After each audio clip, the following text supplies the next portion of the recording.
a public servant. I want to go there to serve you. I don't want to go there to get rich off of you. If they can count it for me, let's put it on the same healthcare plan they're trying to put us on.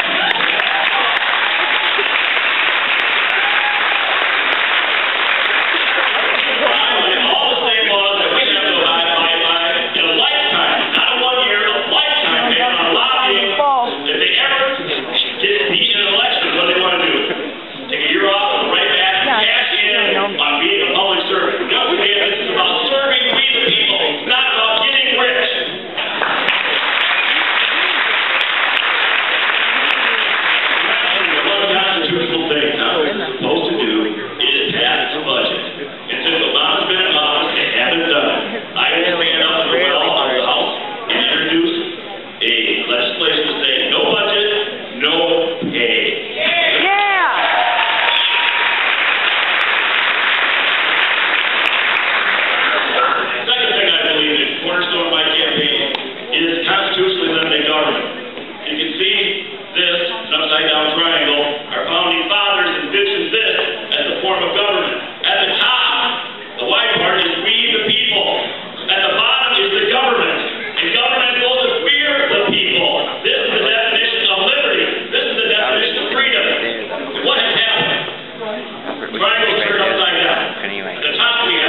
other countries won't buy our debt anymore.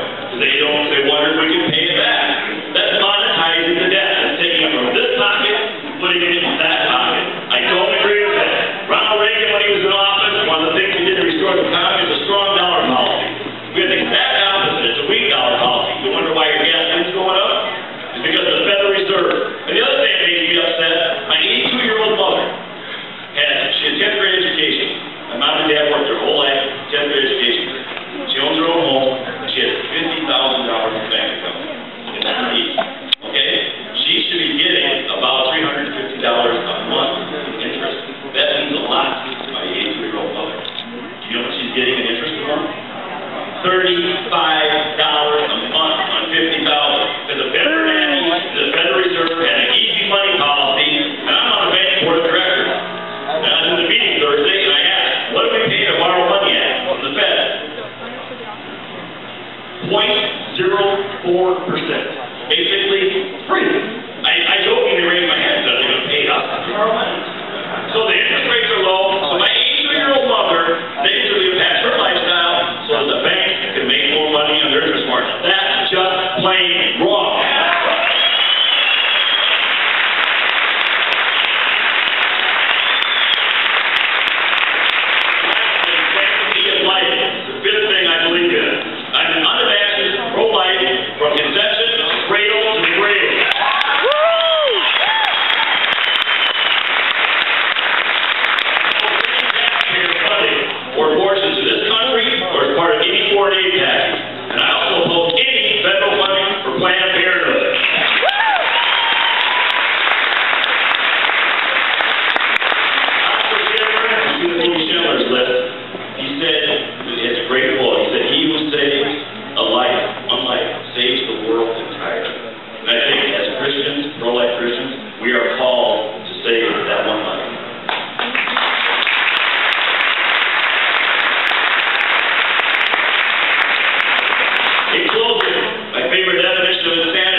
Here's my insight on it. Neither I nor my opponent is going to raise as much money as Bruce Braley, as an incumbent congressman.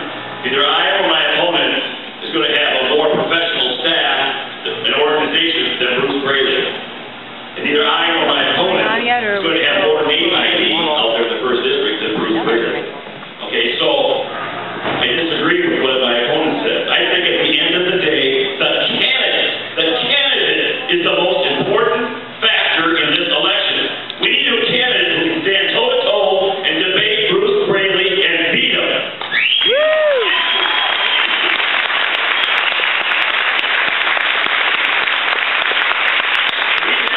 We need a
but we know you can do it this time. Folks, we are more organized. We are better organized. We're more efficient, more effective, better financed, and we are ready to finish this job.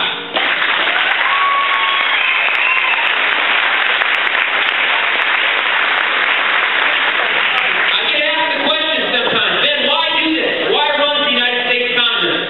As most of you know, I have a wife, a 1-year-old, a 3-year-old, a 5-year-old. Getting them all going in one direction is hard enough. Why run for U.S. Congress?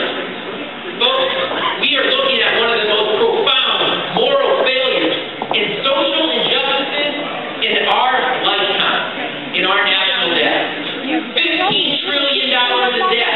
$15 trillion. This social injustice, this isn't being perpetrated by one class of citizens against another, or one race against another. This is being perpetrated by one generation against the next. Folks, this is it. These politicians are guided by a vision that extends no further than the end of their snout. It marks the great of cowardice that's foreign to us. Folks, this is where we stand up. Is that hard for you guys? They have no voice. No, They may not even yet know that Trump has been committed he's saying I'm signing this back. This is us. Look around the room. Look around the room. They don't You all look took the at time to come here. You all took the time to come here today because you know that this is worth fighting for. No longer will we sit down and watch this take place. No longer. Folks, but it just doesn't stop at restoring the generational compact. We've got to rebuild the American enterprise based upon free market principles. The private industry allows them to do what they do best. Create an economic environment that rewards private sector growth, not discourages it. We also want to revive humility in government. Think about this.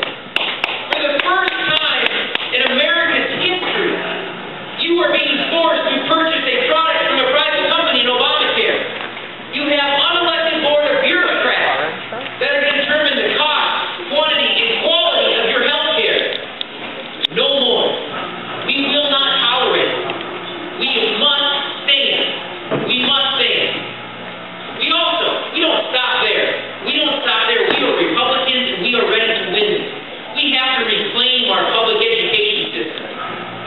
No longer is our education system to be tailored to special interest groups, bureaucrats in Washington, D.C. It's going to be tailored to the consumer. Who is the consumer? The parents. The parents.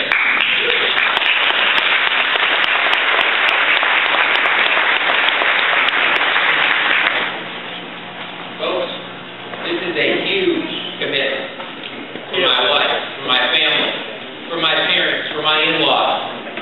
No one gave us a shot. No one gave us a shot. But we have built a top-notch organization. We have built the resources. We have built the team. We have prepared the battlefield. We have prepared the battlefield. Now we have to go out and do it. Because I tell you what, I'm from Squaxin, Iowa. Population 499. I can win all 499 votes in Squaxin, Iowa and still lose to Bruce Braley. I need your help. I need your help in this room. In other words, four-letter I need everyone in here to stand with us. Too many messages too Folks, straight out, it but I can doesn't show you stop how to today. Probably passed out. You received some of these. Ben Lange, supporter card. It's like, it's wording a lot of these. Way back in high school, some of it is my football coach, some of it is he used to make me, he made the wide receivers and the running backs. We'd all have to go down and hit the blocking sled. I hated hitting the blocking sled. I wasn't an offensive or defensive lineman. I hated it. And I wondered, why did he make us do it? Why did the receivers, the running back, the quarterback have to go hit the blocking sled? And I learned a few years later, because blocking and tackling wins games. And as great as it is that people can stand up here and give a great speech and we all can hoot and holler and say how frustrated we are, what wins campaigns is building an organization, building a team. I need a team. I can sign through here for you. I need a team that's willing to stand by my side and go toe-to-toe with the Democratic machine that is going to descend upon Eastern Iowa. Descend here. And it's left to us. It's left to us to stand up. There is no one else. So when you walk out of this room today,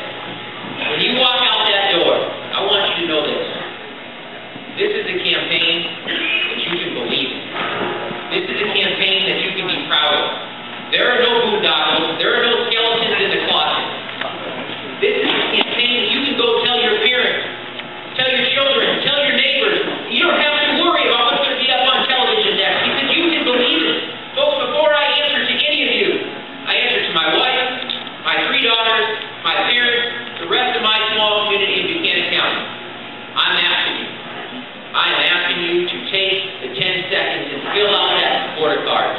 Hand it to Jake Bronger over there, our staff member. Be around all day harassing you until he gets the supporter card. I'm asking for your help. I wouldn't be here if I didn't need it. Folks, Bruce Braley, I know is paying attention because everywhere I go, there's these young kids that follow him, these little black cameras. Following him, pacing, following him, wanting to know, what are we going to say, what are we going to do? Folks, it's about standing up. It's about time. Because no longer will we let Bruce Braley continue to run over Eastern Iowa values by voting 98% in line with Nancy Pelosi. No way. No longer.